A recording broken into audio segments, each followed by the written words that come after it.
Hemos pasado mucho tiempo hablando de todas las profecías que conducen al Señor Jesucristo. Ayer hemos comenzado a ver la Navidad en el Nuevo Testamento. Nos hemos adentrado al comienzo del cumplimiento de estas profecías, en el Evangelio de Lucas. Luego del anunciamiento de Gabriel a la Virgen María, el capítulo 2 nos narra el nacimiento del Mesías. Comienza diciendo: y aconteció en aquellos días que salía un edicto de César Augusto para que hiciera un censo de todo el mundo habitado. Este fue el primer censo que se levantó cuando Cirenio era gobernador de Siria, y todos se dirigían a inscribirse en el censo, cada uno a su ciudad. También José subió de Galilea, de la ciudad de Nazaret, a Judea, a la ciudad de David, que se llama Belén, por ser él de la casa y de la familia de David, para inscribirse junto con María, desposada con él, la cual estaba encinta. Y sucedió que mientras estaban ellos allí, se cumplieron los días de su alumbramiento, y dio a luz a su hijo primogénito, le envolvió en pañales y le acostó en un pesebre, porque no había lugar para ellos en el mesón. Esta historia comienza con un decreto de César Augusto, un gobernante pagano que requería que todo el mundo sea registrado. Sin embargo, aún la voluntad de este gobierno pagano, Dios utilizó para el cumplimiento de sus promesas.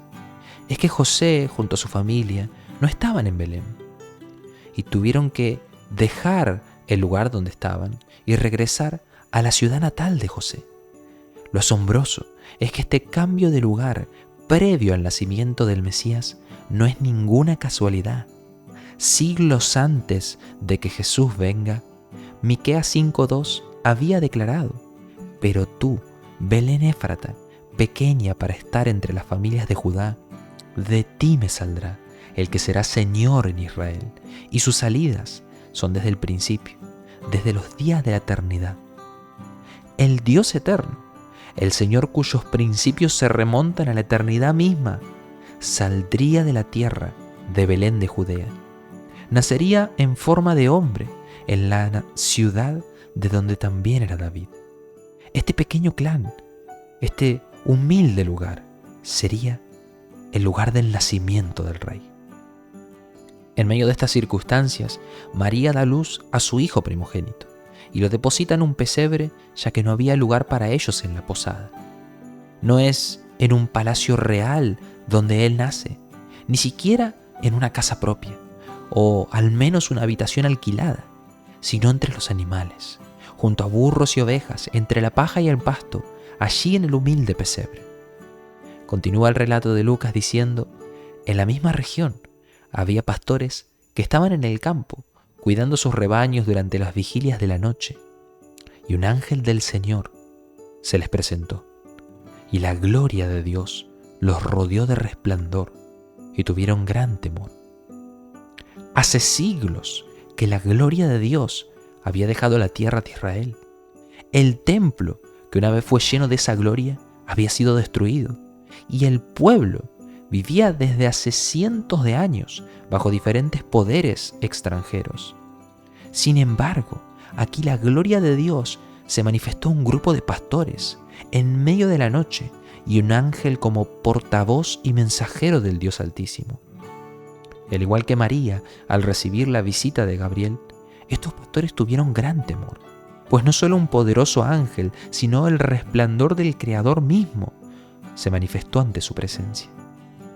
Y así como Gabriel le dijo a María que no tema y la consoló con palabras de esperanza, aquí este ángel le dice a los pastores: no temáis, porque he aquí, os traigo buenas nuevas de gran gozo, que serán para todo el pueblo, porque os ha nacido hoy, en la ciudad de David, un Salvador, que es Cristo el Señor.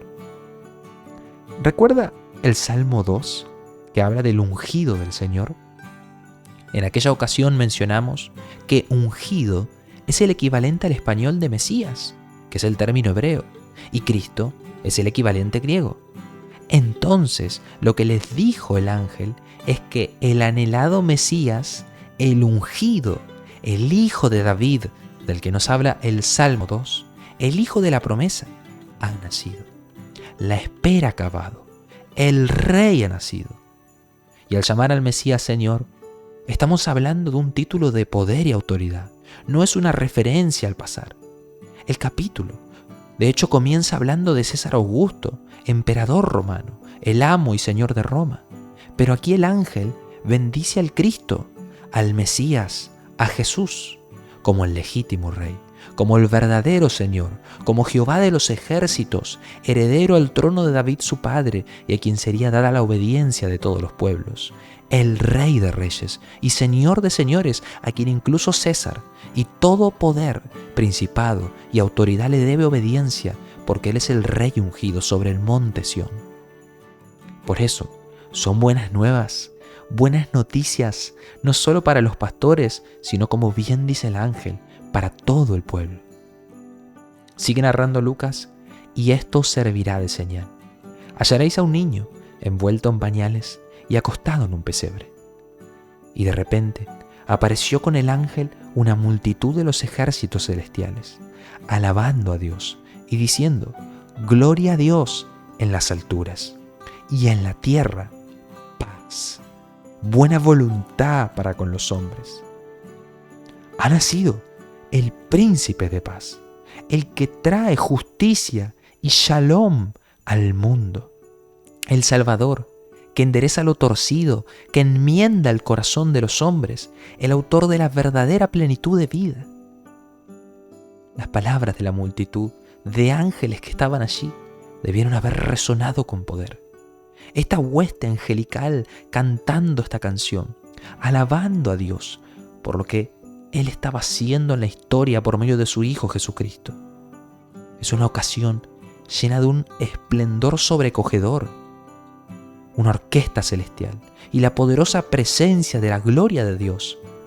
Sin duda, habrán dejado una impresión duradera en estos pastores que jamás olvidarán, un testimonio del extraordinario cumplimiento del plan de Dios, del Dios que cumple sus promesas. Y quiero terminar hablando de la humildad, la humillación de este momento, porque el Dios de toda la creación, el creador de todas las cosas, el que creó incluso a María, también a José y también a estos pastores, a través de un milagro del Espíritu Santo, estuvo allí mismo en el vientre de María, envuelto en suma fragilidad y vulnerabilidad, en completa dependencia de su madre. Y aquí, ahora, yace allí en el pesebre. Es que Dios realmente entra al mundo. El Hijo, la segunda persona de la Trinidad, es hecho hombre, nacido de mujer. Dios se adentra e identifica con su creación a tal punto que adquiere una naturaleza humana, convirtiéndose en parte de la creación Él mismo, en la persona de Jesucristo. Y Él no viene al mundo envuelto en realeza, riquezas y esplendor, con finas túnicas, oro y un enorme palacio. No, el Rey del universo viene al mundo en el vientre de una joven humilde, una campesina de tierras insignificantes, en la pequeña y sometida nación de Israel, en la humilde ciudad de Belén, en un pesebre rodeado de animalitos. María, que fue creada ella misma por Jesús, lleva a su propio Creador en su vientre. Ella, ahora que ha nacido, habría de alimentar y nutrir al Dios que provee para sus necesidades, darle sus primeras comidas, socorrerlo ante el llanto, arroparlo en las noches, abrigarlo del frío. El Dios eterno que creó las piernas del hombre tuvo que dar sus primeros pasos, caerse y volver a levantarse, lastimarse quizás en el camino. El que creó la boca y la lengua del hombre, por un tiempo no tuvo palabras para expresarse y tuvo que aprender a hablar. Y María y José fueron sus maestros. La humillación de Dios no comienza en la cruz, sino en su encarnación misma, donde Dios tomó sobre sí nuestras limitaciones humanas para ser verdaderamente como nosotros y poder así tomar nuestro lugar. Era necesario que Jesús sea verdaderamente hombre de carne y hueso para poder redimirnos, salvarnos, viviendo la vida de perfección sin pecado que ninguno de nosotros jamás ha podido vivir, y muriendo bajo una muerte dolorosa, bajo maldición que nosotros justamente merecemos padecer.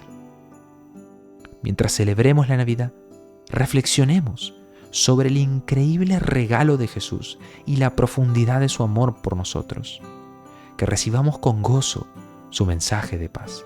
Que aquel para quien no hubo lugar en el mesón, que se quedó fuera de la posada, no quede fuera de nuestras vidas, y sus palabras hallen cabida en nuestros corazones.